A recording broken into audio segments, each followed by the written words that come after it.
Can I illustrate this real quick? Neurotypical brain, RAM memory, capacity, information. Somehow I ended up in my sister's CompTIA class. Don't ask me why.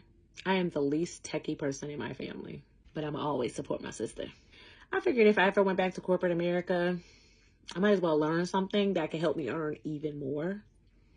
And, ooh, your girl learned a few things. Now here's where it gets good. My desktop computer has been crashing out for months. I mean, just randomly shutting down in the middle of Zoom calls with clients. And the crazy thing is it wasn't even that old of a computer. So I'm thinking like, what is the problem? Eventually, I just got sick of it and I ended up buying an iPad with a smart keyboard so I could work from anywhere. 10 out of 10, no regrets. But I still wanted to know what the heck was going on with my damn computer. Anyway, so I'm sitting in my sister's class and she starts teaching about computer components. And then she breaks down RAM. Now, maybe some of y'all already knew this because y'all computer nerds or whatever. But listen, I am the spreadsheet queen, not the IT girl. So I'm explaining to you how I understood it. And if I mess up a little bit, judge your mama.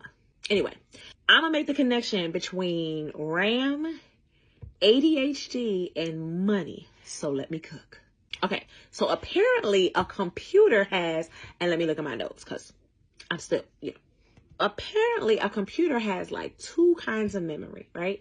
Got long-term memory and short-term memory. Now, long-term memory is what stays even after the power is off. Wow. Short-term memory is just for tasks in the moment, like apps, things you have open right now. In a computer, RAM is your short-term memory. It holds on to data needed to do the tasks you're doing on your computer on open tasks on your computer or your device right now.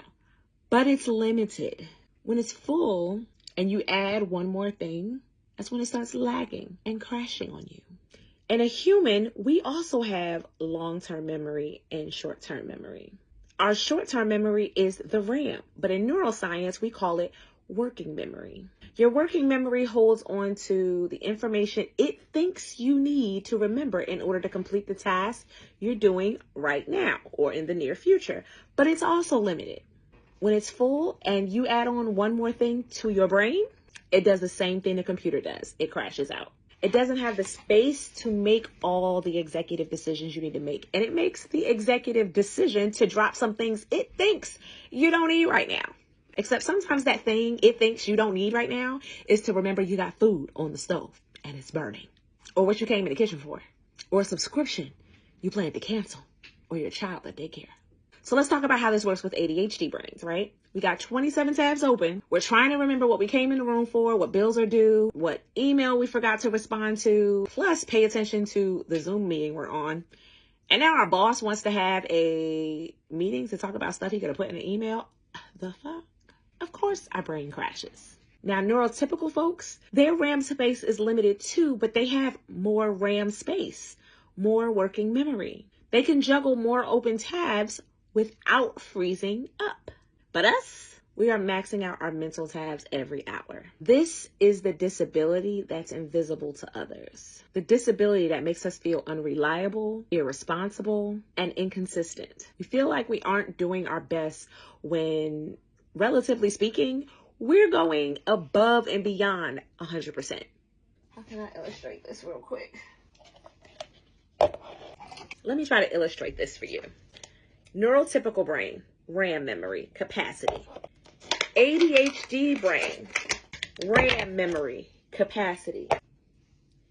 Choose these little things. Information being fed to us, tasks that we need to do, things we need to remember, bills we need to pay, ideas we have. We're at capacity. Neurotypical people, same tasks. We are doing 100%. 100%. We're trying to operate and we are above 100. We're doing more.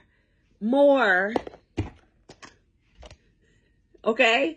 Your working memory, this is what you got the capacity. When you add something new, your brain decides, you know what? You don't need this. Let's take this out. Because we only got space for this new information. Okay, you want to add some more information? Well, we got to take something out to make some space for this new information.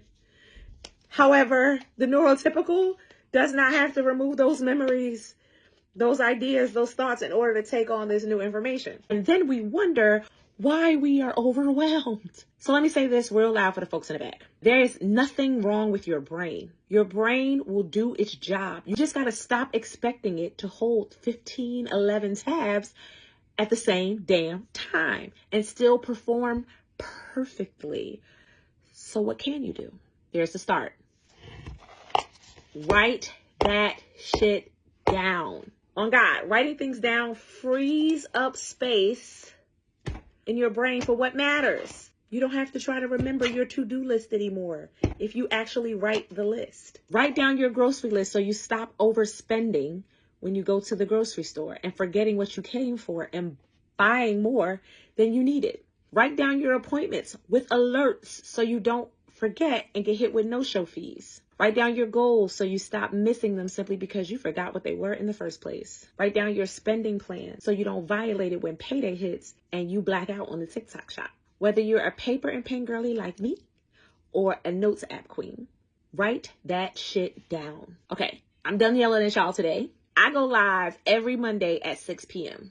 for an ADHD money-friendly Q&A. If you found this helpful, tell me which parts in the comments. If I didn't explain this computer stuff right, as I said before, judge your mama. I did my best.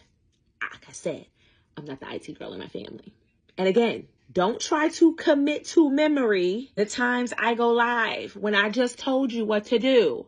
Write that shit down. See you Monday at 6. Bye, guys.